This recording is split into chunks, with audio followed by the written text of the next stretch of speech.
There we go.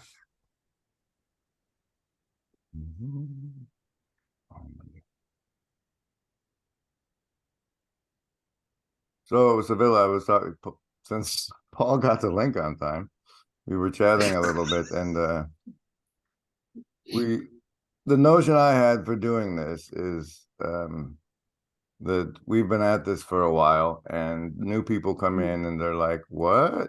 And I thought something that would be helpful to those people would be the three of us getting together, chatting about the corner and our journeys into it and such. So yeah, I think that makes sense.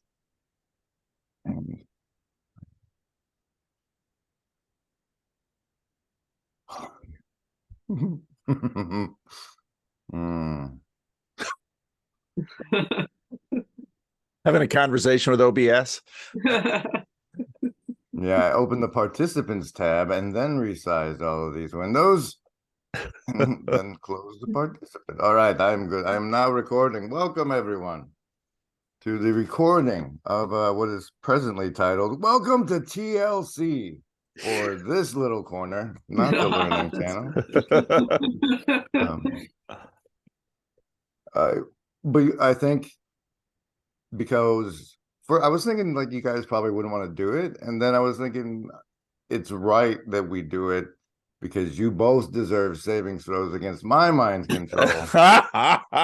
And so what we do on my channel is savings throws versus mind control. You base your savings throw on either survival, social, wisdom, or heart. And if it's over 10, you take half damage from the mind control that follows. If it's under 10, you take full damage from the mind control that follows. Choose. Survivalists with an 11. Ooh. Socialists, nat 1. That's a fumble, so it's even worse than not making it. You might go spread my mind control after this or something. And lovers of wisdom, 7. And lovers of heart, 16. Ooh. Depending on your choices. All right. Well, so let the mind control begin. You're an amphibian, the lot of you, and actually, we're in this double amphibian phase because now we're also cyborg amphibious. Like right now, we are meeting in a place that doesn't exist and exchanging things that heretofore in the history of humanity could only be exchanged in person. And while we don't have the full range of those things, it's weird. And so this virtual so in this new amphibious space where there is a corner, and Paul, I really like your new staves thing with regard to that. So for now, that's my impression of what's going on and where we're at. How about from each of you? Start with Sevilla. So the question is where we're at now, or this place that we're in right now. Yeah. What is it to you? How would you describe it to someone who hadn't heard of the internet, or just what are your thoughts and feelings about this virtual meeting? Well, this particular corner, it's certainly become a community, and it's become like a Venn diagram type community where, you know, people are kind of related from afar and then right in the center, depending on where you are. So, you know, there's degrees of separation, but everything kind of, like for our little corner, everything kind of constellates around Paul, John Vervaeke, and Jonathan Pageau, with a lot of earlier influence of Jordan Peterson, I think, is really the way to put it. And I think everyone is pretty much aware, you know, is obviously aware of that. But it's sort of interesting where it's going. Like some of the people who are more peripheral are really coming to the fore, and like Karen's channel, that's the one that really, I think that the fact that this little corner has given birth to something like Karen's channel, which begins with an interest in Jordan Peterson and an interest in you three, and then goes off into the arena of physics and how physics and science itself are related to religion. And she's finding, these scientists who have some spiritual bent, and they end up being extremely ultimately influential. And it's really great to see that happening. It's really great to bring in the science into this little corner, because one thing I think that makes this corner very interesting is it's not specifically about it's about spiritual pursuit, I guess you could say, in a lot of ways, but that spiritual pursuit can come through science as well. And the science is integrating in a way that people like Jonathan Pageau, he's actually becoming interested in cognitive science because it helps him explain what he's trying to explain in a way that everyone can understand. So the way that this is all coming together, I think, is really beautiful and really informative as to where we need to go next, because we don't know, in the world right now, we don't know. So that's my take on it. I think that's excellent. I see. So Jordan sort of, pulled a lid off something in some ways and showed us, at least showed me, before Jordan Peterson, YouTube was something there might be a link to, or maybe something I wanted to go out and look at. But Jordan sort of pulled the lid off the fact that you could have 2+ hours of content and eventually conversation that that had and deserved a sustainable audience. But I think what has happened in this little corner, and I think part of, I'm not a great artist like Pageau. I'm not a scientist like Vervaeke. My emphasis has been, I think, to invite people to see each other and to help this not be, we all watched Jordan, and YouTube is sort of a one-dimensional thing. We watch these screeings, these beings of light on the screen, and okay, and that's a consumptive thing. And what I very much wanted to see is, can this go two ways? And like you said, Sevilla, the what I sometimes call the sub channels, which isn't probably a great name because it's a little too hierarchical for my taste, but Karen's channel, Griz's channel, Jacob lately has been, I think, doing some innovation that's been helping the community. Obviously, the Bridges of Meaning Discord server, and the contributions that has made, and other Discord servers. But I think part of what we're seeing is that Discord is a tool for some things, but maybe not as good a tool for other things. And I think what we do long for is a degree of community and, obviously remember, embody, participation, and virtually not alone. I mean, these are the themes of Griz's channel, are really central to this. So it isn't, there is sort of this, early on I called it shipping, which was a word that I learned from my teenage kids back when they were teenagers. So-and-so ships so-and-so. And it's like, what are you talking about, ships? No, they're just imagining these little relationships between people in their own minds. And what we're doing is building, communities are built up of relationships, and it's very complex because you learn this in a church, obviously. Not everybody has a really loving, harmonious relationship with everybody else, even in a small church. But they are. Mark has a channel called Navigating Patterns. And Grim has a Patreon. Oh, that's right. But we get these little memes arise around each other. Hopefully they're good-hearted. And we get to know each other. And that's why, I think the Thunder Bay event, the German festival event, these in-person events, and for me, Estuary is a part of this, because as long as this stuff stays virtual, it's going to be hollow in a way. And but we are bumping up against the Dunbar number that we can only have levels of relationships with certain amount of people, partly because our limitations of time and space. So I think this little corner has been about trying to find a culture of relationships that,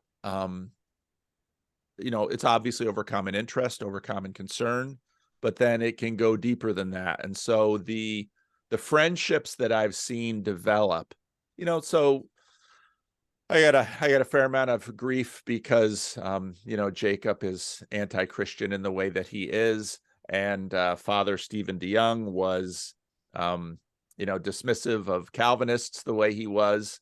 And part of me chooses to not take too much offense to such things intentionally, because and then that last night Father Eric was doing a just chatting thing on Jacob's channel and had some other Media Network. Yeah. Yes.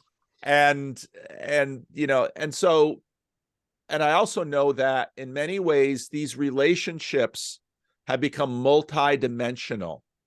So Jacob isn't just really critical of the Apostle Paul. He's also extremely, and that came out in the conversation, extremely affirming of Christianity and Islam because of his whole construction of Noahide religion. And so what I've seen is a multidimensionality grow in the relationships here.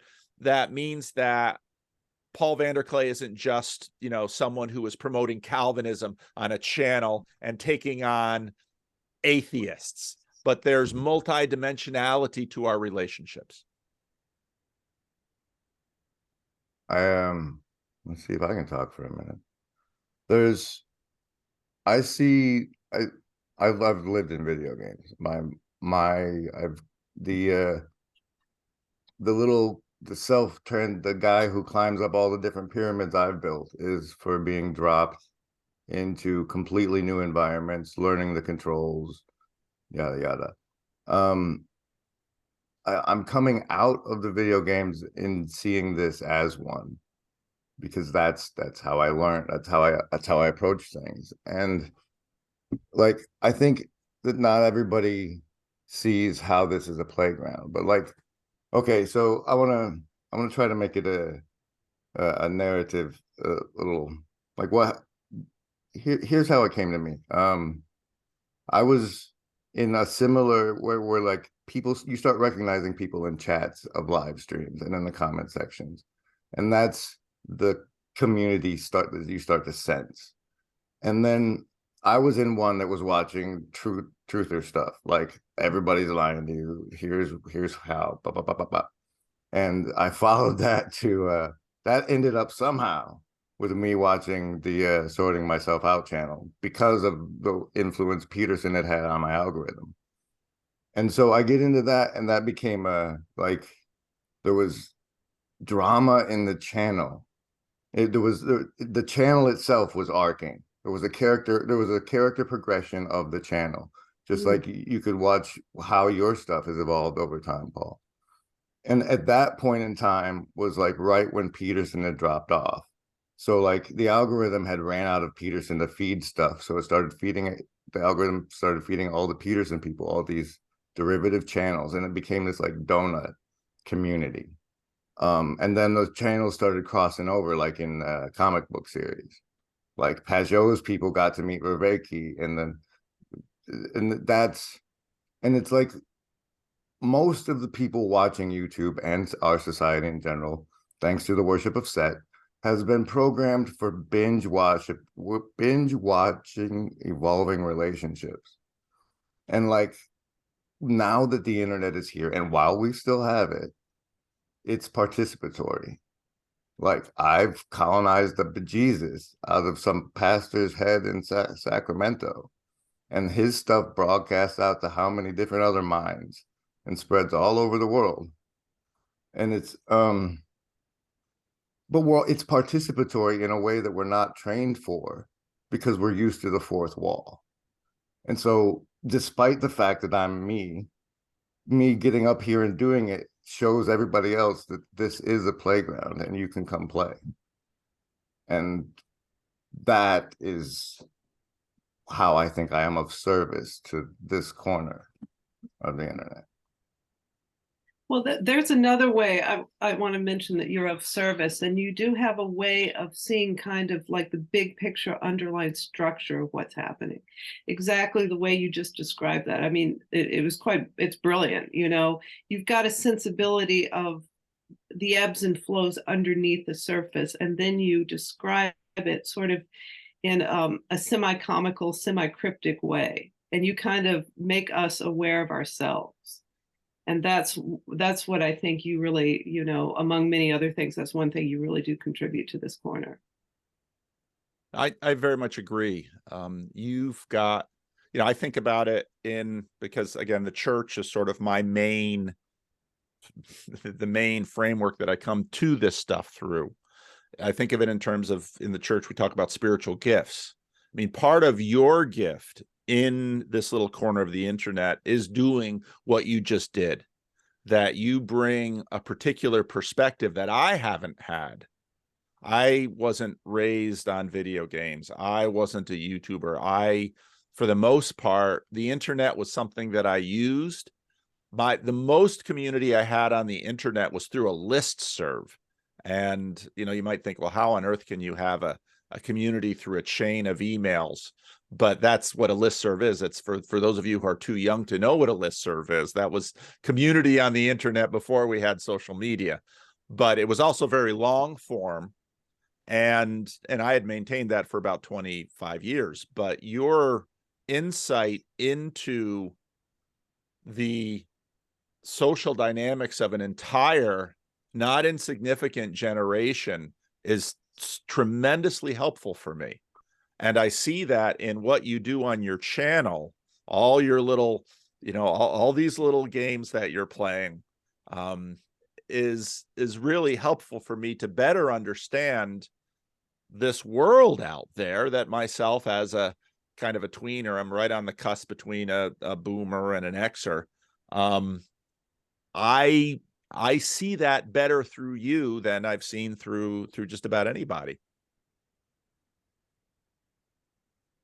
I want to say part of the reason there's the fact that Sevilla's what is it, the corner christener, and then there was this part in a video recently where it's like we're adding Pajot's brother's book to the canon. Mm-hmm.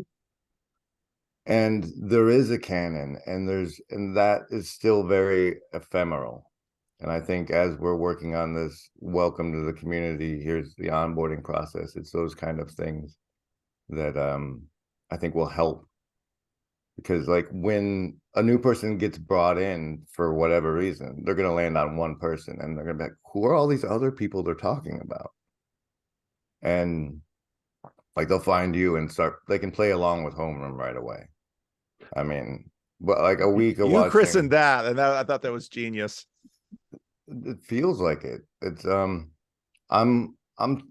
I've continually tried to build this beholder thing. You can see it on the video, but you kind of already have one, and it's that.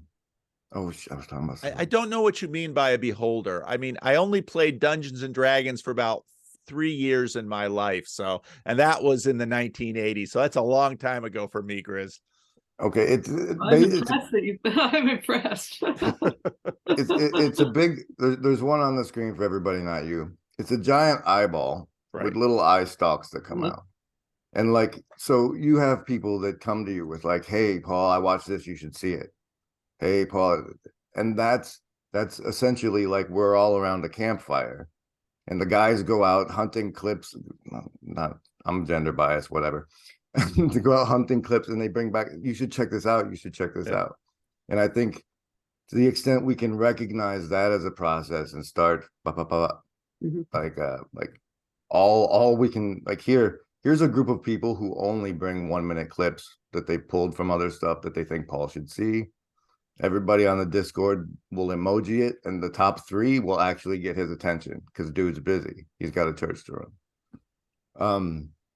Sorry, now back to Sevilla. I think what Persig brings about the social layer is terribly vital Mhm. to the people participating in the corner, maybe just at consumptive level still, maybe in the comment level or whatever, but that layer is invisible to a whole spectrum of people who have been isolated. Like, you basically disconnect from your body and astral project into your screen onto the internet.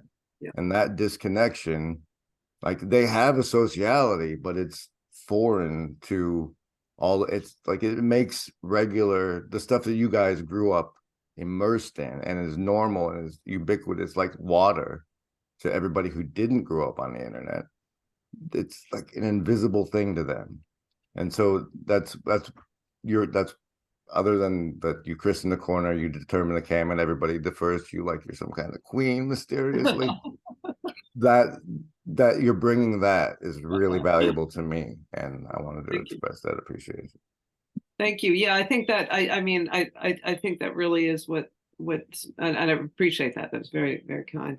I think that that's something we don't really think about, is that, you know, ephemeral thing we call the social level. Because, you know, I mean, we're under the presumption, this was the whole Persick's whole thing, we're under the presumption in general in society that eventually there's going to be a particle that's going to answer everything. And that's a pure material intellect connection that dismisses the entire, what Jonathan Pageau would say, the value that science, you know, the value, i.e. religion, that science is nested in. Our whole understanding of anything at all is based on the fact that we understand it together. And that we're resting on, you know, thousands of years of that kind of social development to even get to this point at all. And it's fracturing. And it's fracturing.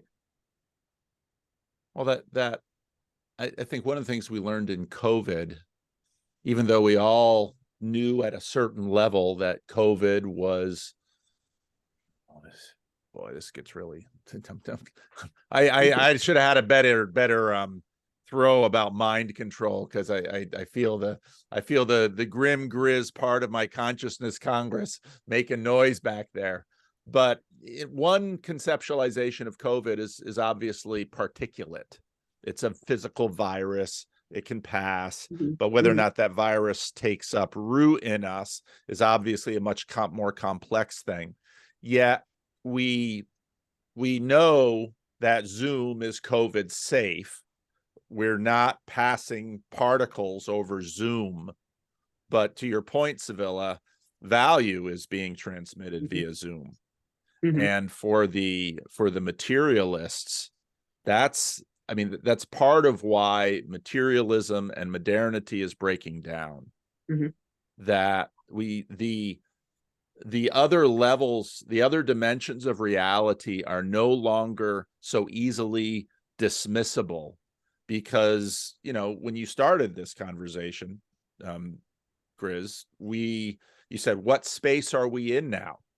And it's, you know, it's very Matrix like. We all just, you know, plop into this little matrix, this little room created by Zoom, and we sort of know how to do it, but we certainly don't know all that's going on in us or between us via this little Zoom matrix we've gathered in. It's not material. That's what a part of what happened to me, and probably a lot of my generation, is like this immaterial playground started being tied to material dollars. I think there's an inversion with monetized and demonetized.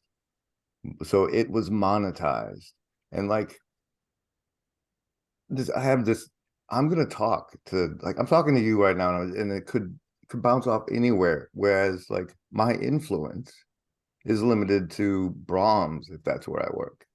So this space, this weirdness is, as long as we still have it, is, I don't know, the way it interacts with our financial material reality is something that we should probably look at super closely. And that it's designed the way it is to be in service of advertisers is something that, but it's like, why does spam work? Because people keep opening it. And so somehow we have to increase each other's agency to the point that we make better choices and don't just let the beast never this is what I do. There you go, guys. Please talk now. I'm gonna hide. No, it was excellent. This is I love Okay, I was really just product placement more than hiding.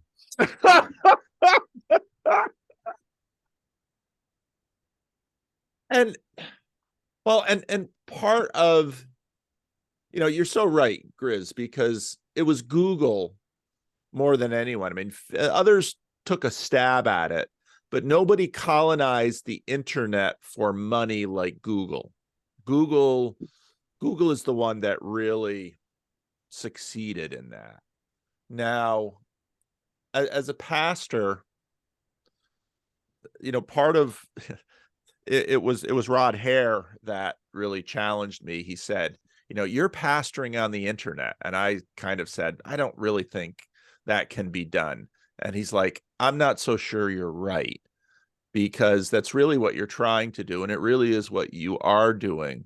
And that has to do, I think, again, with this definition of the little corner of the internet, that we see each other. So much of and Sevilla knows this from the whole therapy corner of the world.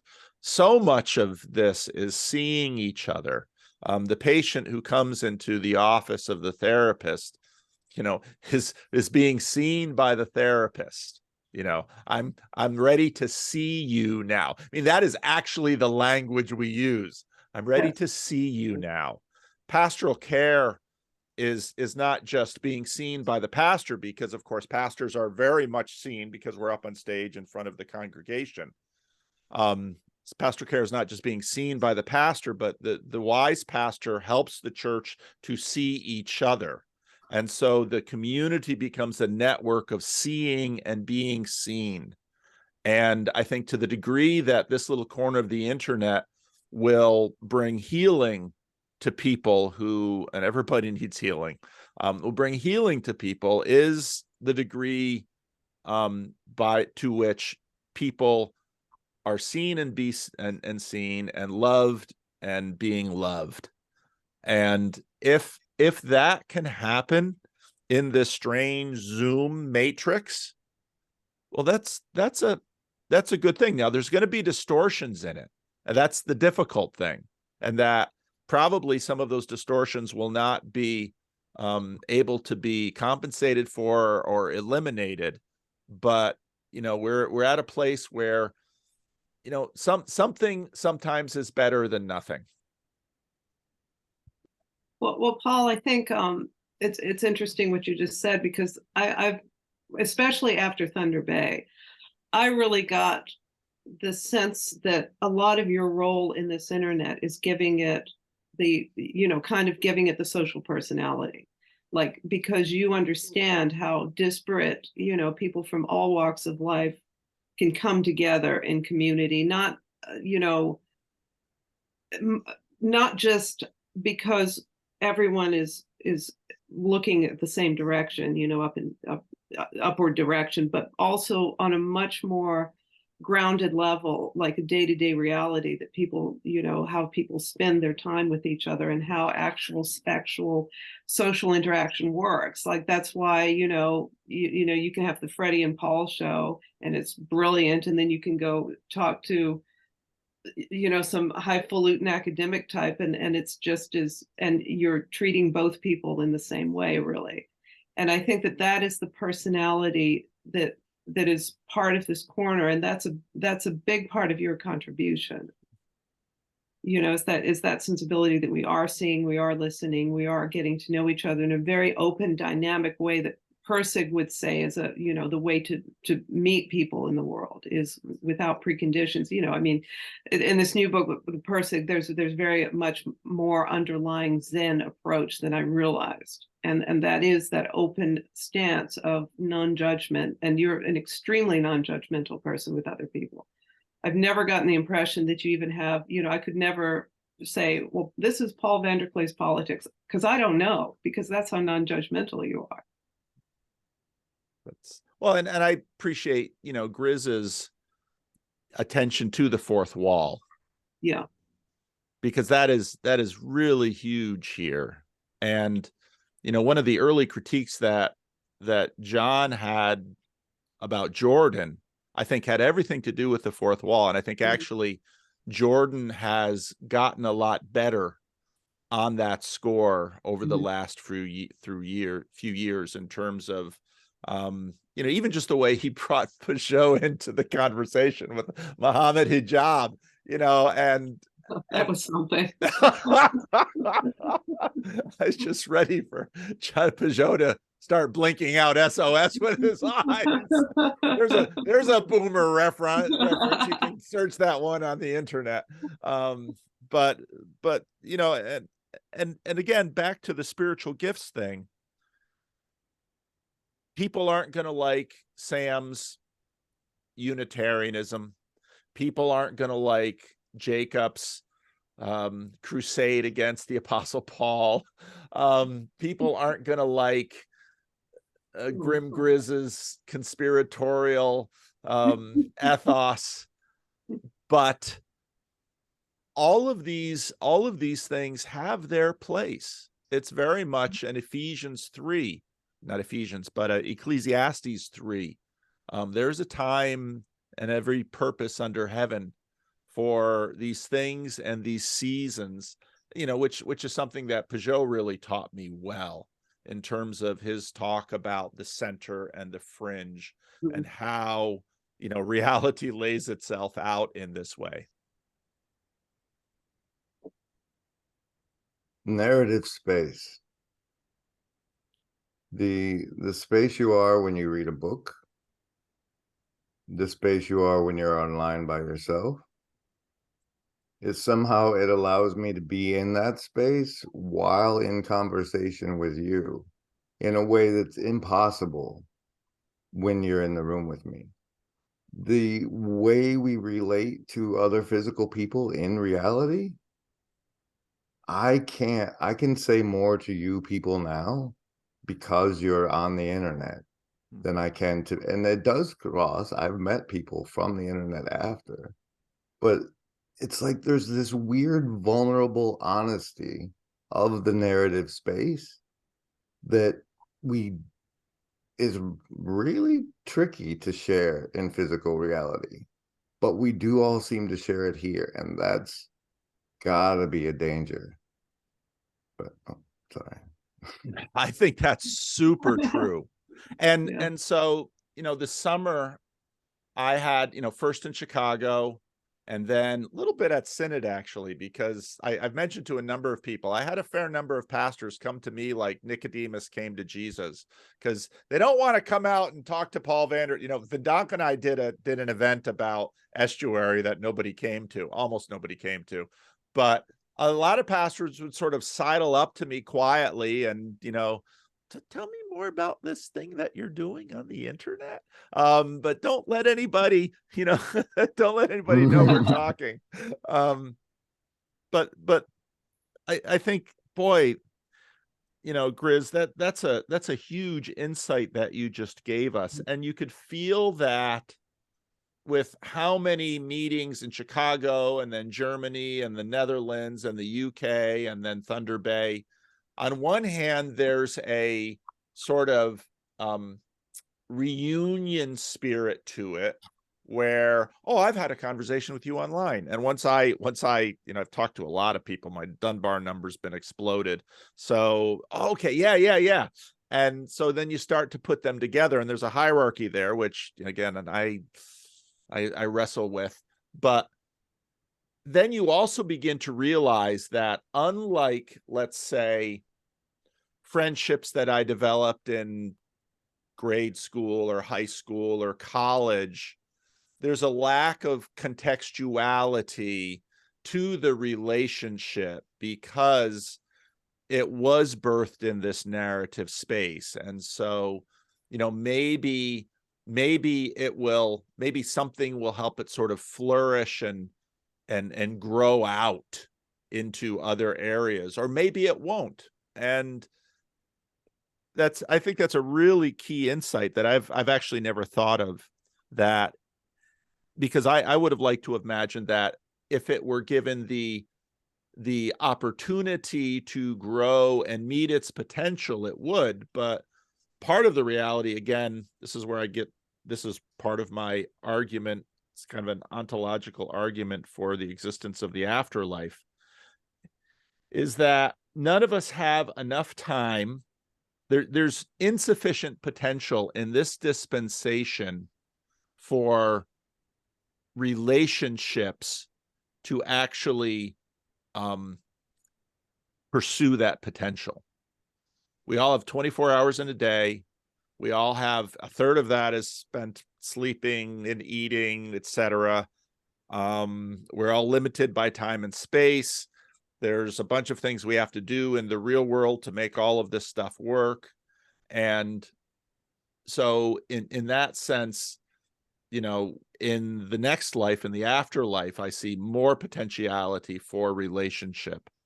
But part of what we're sensing with even this strange little tool is that there's greater potentiality in some of this narrative space that we didn't have before, because I haven't written a book and I don't write fiction.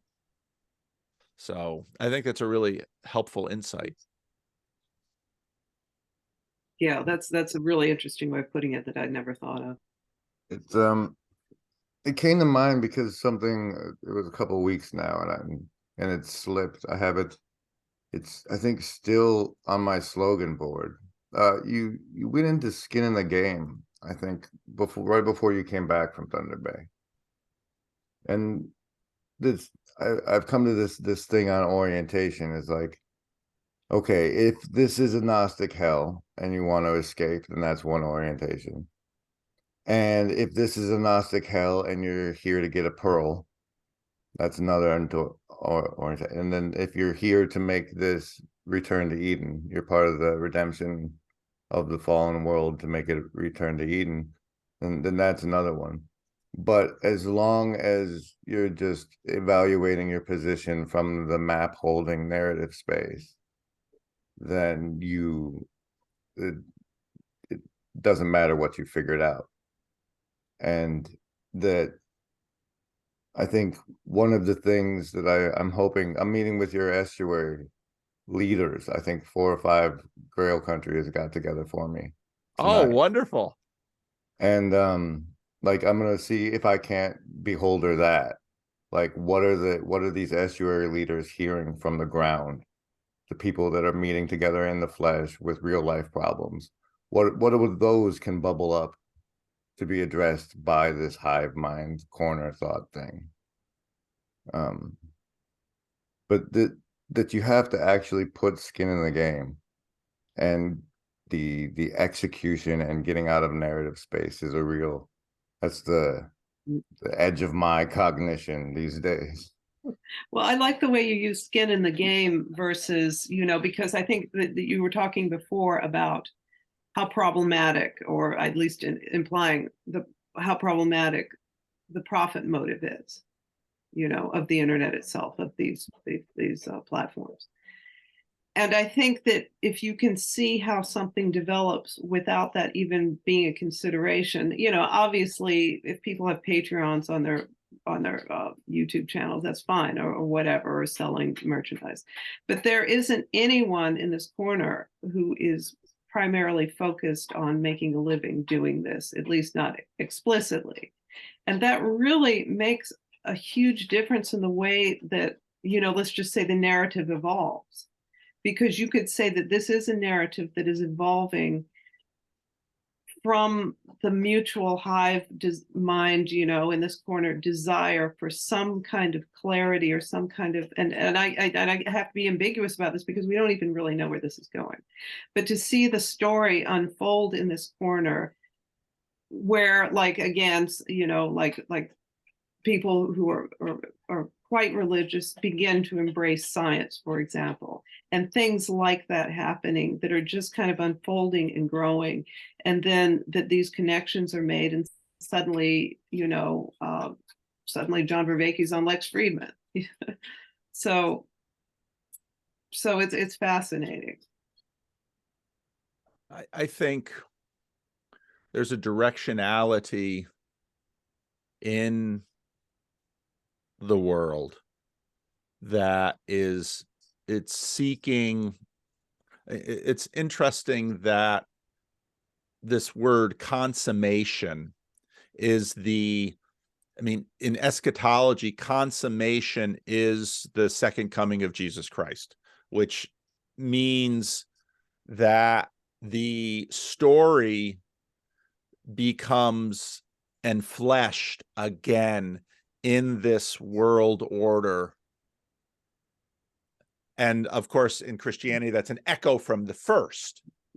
And the, I mean, the virgin birth, for all people's skepticism about it, in the narrative structure is again, it's a recreation in some ways.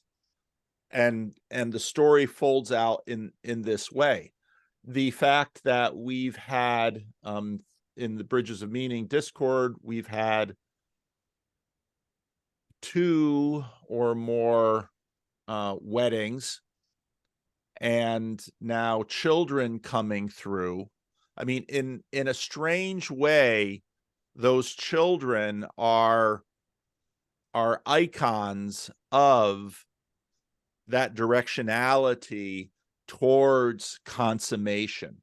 And again, we use that in terms of a marriage. They consummated the marriage. We use that in terms of eschatology. That's the consummation where Jesus in his flesh once again inhabits this same objective material reality, to use Mark Lefevre and Navigating Patterns phrase. And I think, you know, part of what I hear through you, Griz, is a longing for consummation in that sense. I mean, in some ways, Thunder Bay was a consummation moment of this little corner, because we were all together in one space. It's not a final consummation, but it was a consummating moment. And there is you see this in the LARPing of people who dress up like their favorite movie characters when they go to Star Wars or Rocky Horror Picture Show or Harry Potter or some big fandom that they long to inhabit. And I think it's that pulling together of flesh and spirit that, you know, that's the reality we're longing for. And I think this little corner is moving in that way, perhaps maybe not so self-consciously, but definitely moving towards that in I think a very Christological direction.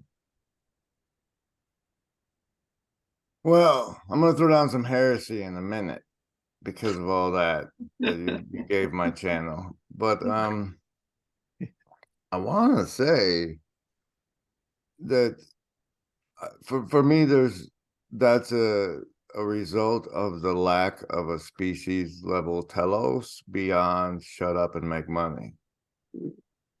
I think in this corner, people are finding like the re-enchantment of family, for starters, the whole recognition that I don't want to be turned into a consumer.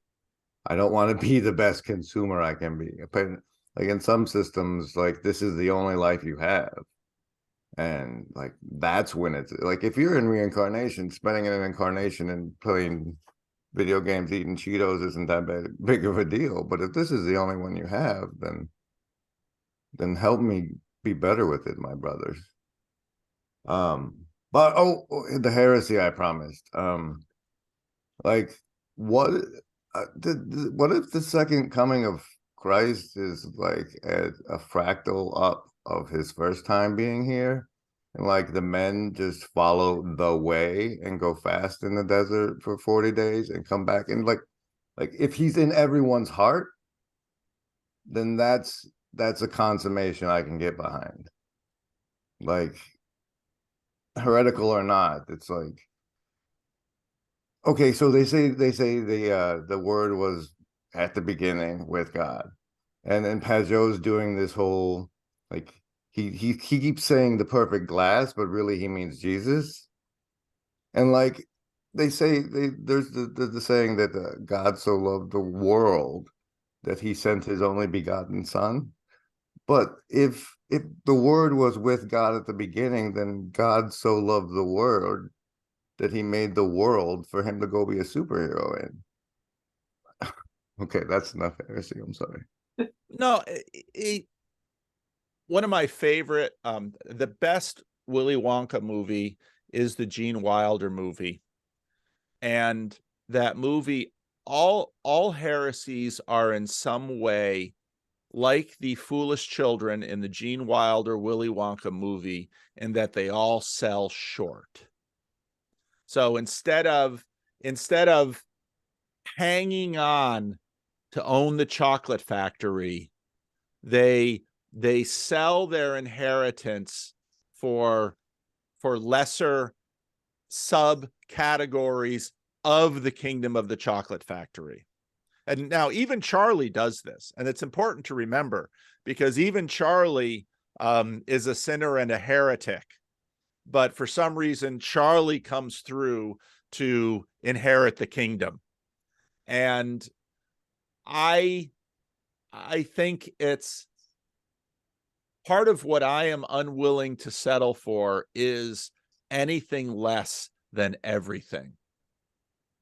And I think that's the challenging journey of orthodoxy, to settle for nothing less than everything. So to imagine that, well, via this little cyberspace, we can achieve a degree of embodiment together in this little space. Well, that's cool, but I want more. And, to think that we can really enjoy little snippets of relationships in this way, well, that's cool, but I want more.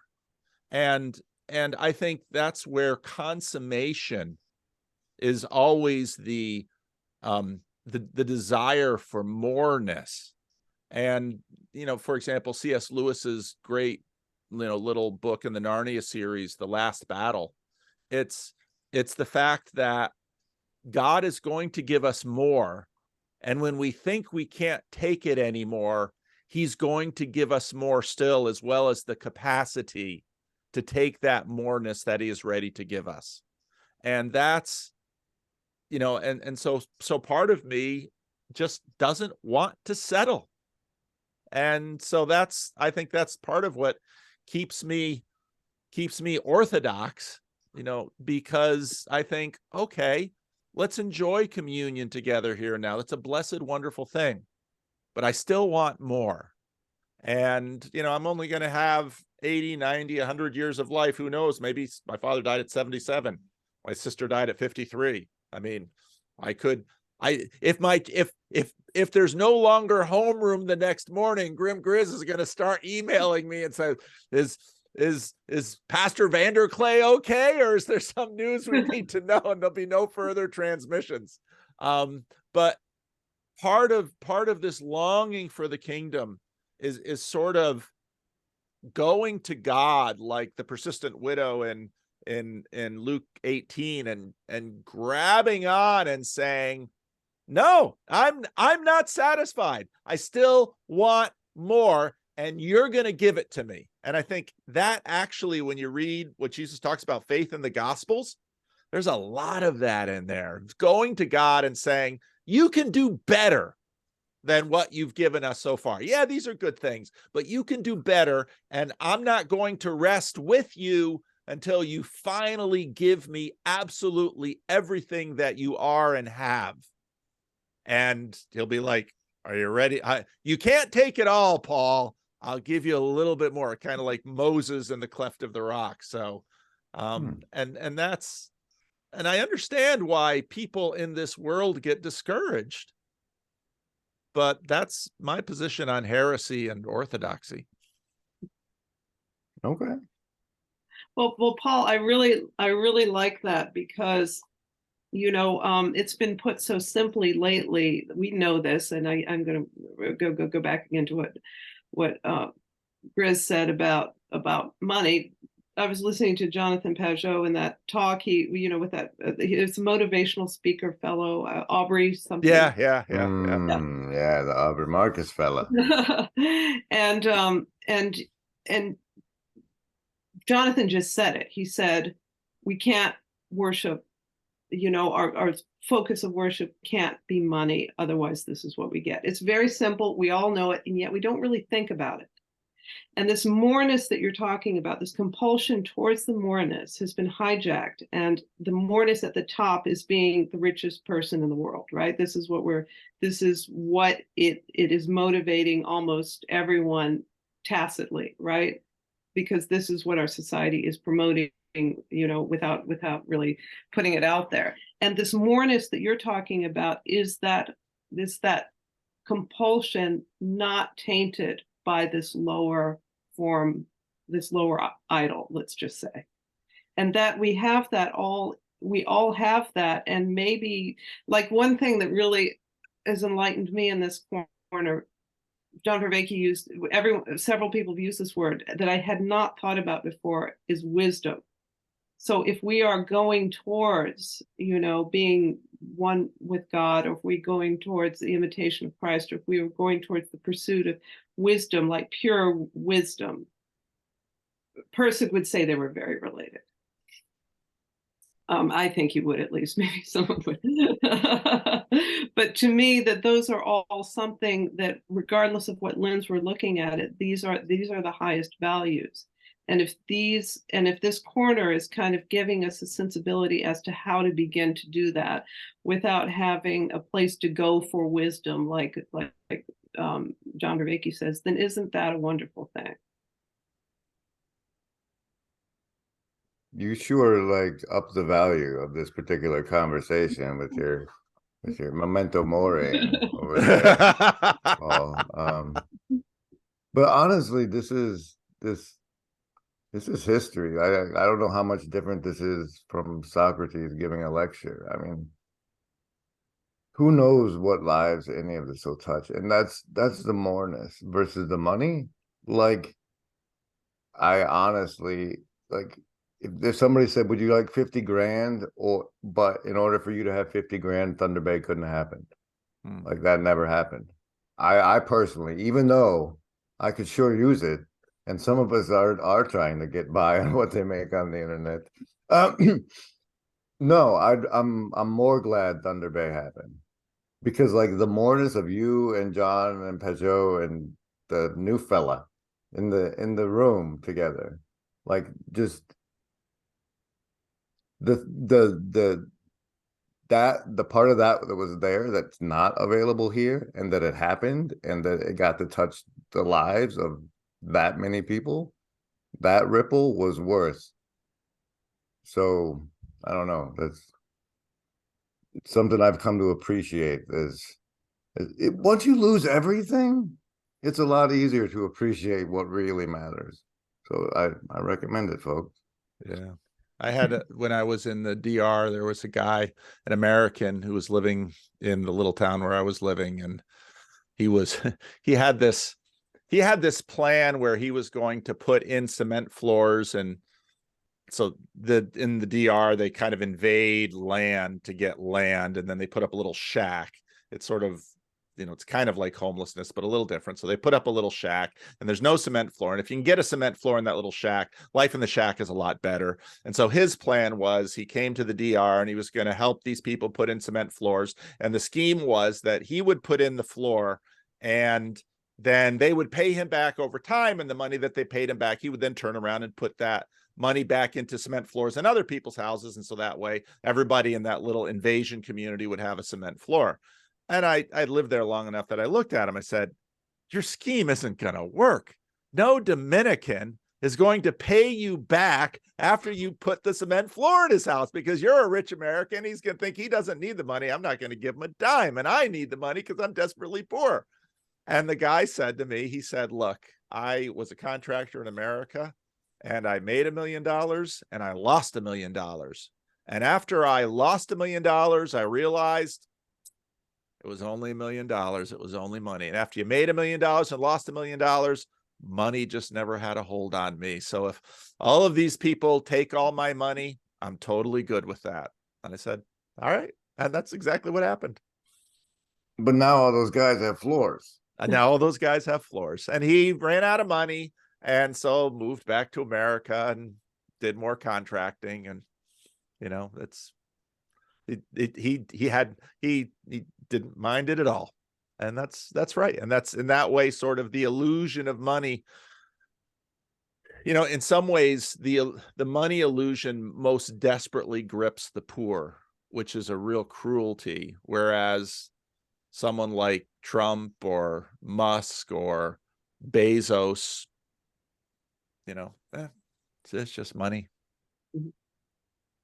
You know, I think of that story that Trump's daughter talked about, where they were leaving Trump Tower, and there was a beggar on the street, and Trump says to his daughter, that guy has more money than I do. What do you mean? You know, I'm in debt, you know, millions and millions of dollars. I mean, net worth is negative. The guy on the street, he doesn't have any debt. You know, he might have $5 in his pocket. He's got more than Trump. It's just, the world is like that. What a strange thing. Well, I'm going to end this now, because that's how I do. That is indeed how you do. Money is a strange thing. And if you have extra, I have a picture.